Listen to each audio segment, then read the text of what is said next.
Welcome to World Cinema Reviews. This is your host Frank Devan, and welcome to the final installment of the From Dusk Till Dawn franchise, the end of the trilogy.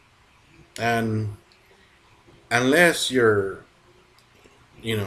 a very limited trilogy, great trilogies that end with an awesome movie.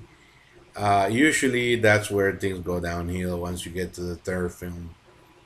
And yeah, we seen really terrible films and some almost unmentionable when you get to part three. But that's From Dusk Till Dawn suffer from the same fate. Not really. I'm not gonna say that the third film is great, but I think it still holds some value to horror fans. Now it has more flaws, I think, than the other two, somewhat. Let me explain myself. Let's really analyze the third film. By the way, there's spoilers. So now you know. Um, let's do it like the last time. We're gonna talk about what are the flaws to this film first. What is the negative, and then we'll dive into what I think it works. Okay. Uh, First thing, this is almost a recycle from the first movie. Okay, here it goes. I mean, here's the let's tell you who's in it, who's doing anything, and what have you. So, directed by PJ Pesci, we have acting as Marco Leonardi, Michael Parks. You know, remember Earl McGraw from the first movie? He's back, but as Ambrose Bierce, which is a writer. Araceli as Esmeralda, and the seducting Sonia Braga as I want to say Quixla.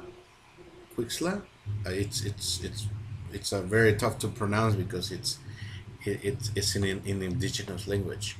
Now, one of course honorable mention is Danny Trejo, who is the only actor that appears in ev all three films as Razor Charlie. So he comes back for a small cameo there. So what's going on with this film?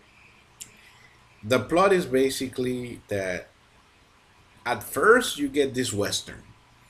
I mean, this is a western, and for at least for the first hour or so. In fact, if you never seen the franchise and you put this film on, you're gonna think this is a western. It's a western about a guy that's about to be hanged for his crime as a bandito, as an outlaw, as a desperado, right?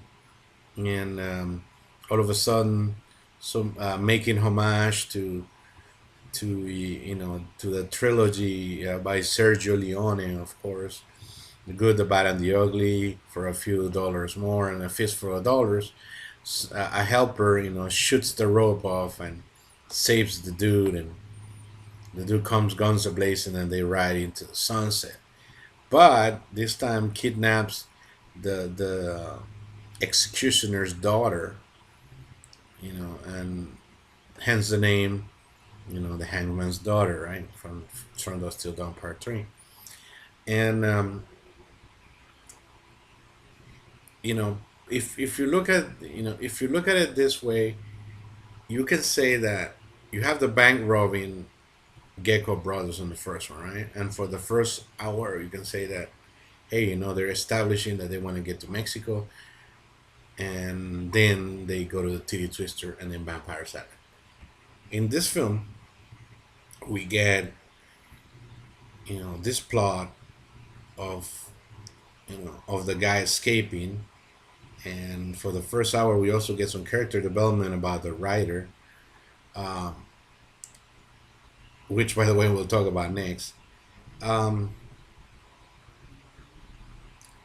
and then after that, we get we they go to while they're escaping, they find the La Tetilla del Diablo, which is the devil's teeth, which is the predecessor to the Titty Twister, where vampires are.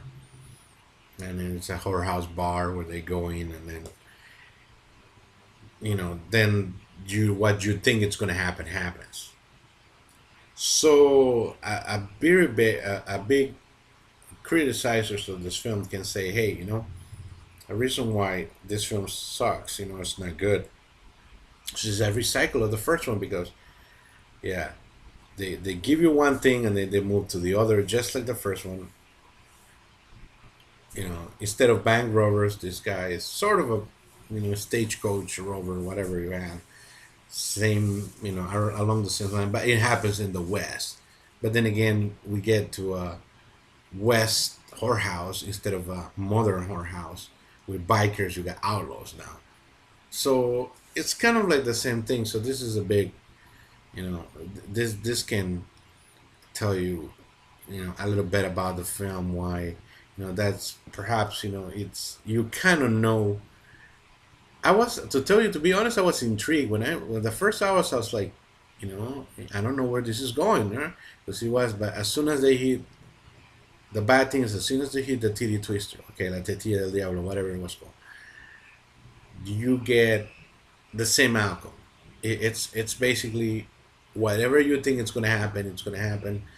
Who's except who's gonna survive and who doesn't. But there's a twist, and we'll talk about the twist, which that's one of the good things. But you know that didn't help the movie. Another thing that really didn't help the movie is I really love Michael Parks in the first movie. I love him in everything he does. I don't quite see why out of all the characters there was a lot of screen time trying to develop him, and you would think they say this drunk writer who wants to join Pancho Villa's revolutionary Mexican army in the oh by the way if I it's basically the early 1900s here, so that's why forgot to mention that on the plot. Sorry. So yeah, so he wants to join Pancho Villa's army. So, but there's a lot of things that could go. We can talk about what he wrote, or think about what you know his honorable ways or how he plans. But he's just kind of a dreamer, which I see some kind of a value. He plays it well. He's just a drunk, but disillusioned by life, perhaps. But there's just way too much screen time that could have been used to really get to know the bandit. Because the bandit, what's his name? Johnny Madrid, right? Or in Spanish would be Johnny Madrid. So Johnny, it's not. He just comes right out kind of an asshole. He does some killing. There's really no redeeming value. I think he apologizes to Esmeralda once, and that turns her on because he's a man and doesn't apologize. I can see there were simpler times back then, but there's just very little character development. I wish like there would be some backstory, um, and maybe give us some more backstory from Esmeralda too, the girl he kidnaps, which is the hangman's daughter, right? We the exposition we get it all the way almost to the end when it's almost like we can almost guess it, by something that happens, a twist here. So it's yeah, that's really I felt that was a waste and a waste for Michael Parks as an actor, which is an awesome actor. Could have been given a little bit more meat. Um, yeah, the once again, um, I think that a lot of money went into special effects. I think it was sort of like I can't confirm, but it was about around $5 million budget, not that much. Um, made in what in it's made on 2000, so it was made on 2000. So this movie, um, really, there were some things that I mean, okay. The other thing that actually one last thing just to say about negative. Um, yeah, besides the production value, those things. Really, all I can say is that um, you know, I was just. This is not a criticizing on the team as a whole. Robert Rodriguez, wrote the movie and once again produced by Rodriguez, and and I believe Tarantino. Um, it's just that they didn't. I don't know. I mean, I wish this what you know. This is has some good things, and we'll talk about you know right now in a minute. But it's just the fact that you know that's direct to video kind of disappointed me because there was some meat there. There was some meat there. That's we see some downscaling again on the TV Twister. Kind of like pretty much a set. It's not what it was before. I missed the whole construction of the bar. That's that. So it's nitpicking. Okay, so that's the bad things. Okay, so what's the good things? Uh, the good things. Let's start with the biggest good thing that he has, the twist. This is an origin story, but you don't get to see it until almost the very end, where we find out. Like I said, spoilers. You still have time to turn it off and come back to me after you watch. All right. All right. Here I go. The twist is that Esmeralda is really Santanico Pandemonium. She's the daughter. She's kind of a half vampire. Kind of cool thing. Hey, the kind of cool thing that happened that as long as you kept it away from the Titty Twister, the Tia del Diablo, whatever again, she wouldn't become a vampire, but as soon as she walks in there, she does, and that that rocks. That rocks because you get to see where she came from. That was an interesting character that we wanted to see. Kind of like she was abused and beaten by her father, so that she could never return. She was especially strict, and we know why. It was a very good reason why he didn't want her to come back. She wanted to turn into a full vampire, but and so she was a very special vampire. And I really like the acting of everybody. That's a pretty good job, I think, and that's one of the strengths of the film. I especially like Sonia Braga. If you guys don't know who Sonia Braga is, Sonia Braga made some sexploitation films here and there in the, I want to say, late 70s, 80s, and when this girl was a sexy, sexy Brazilian. Mm-mm-mm. Just gorgeous, gorgeous. And she, even when she's not young anymore in the year 2000, she's still hot. She's still hot in the movie. And is a freaking scary vampire. Yeah. I also like the dark humor here. I like the dark humor. I like We Don't Need No Stinking Brushes. Right from the Wild Bunch. Right from Blazing Saddles. Yes, they recycled the freaking joke. Bravo. Bravo, Robert Rodriguez. Bravo, director. Bravo, Quentin Tarantino. I love it.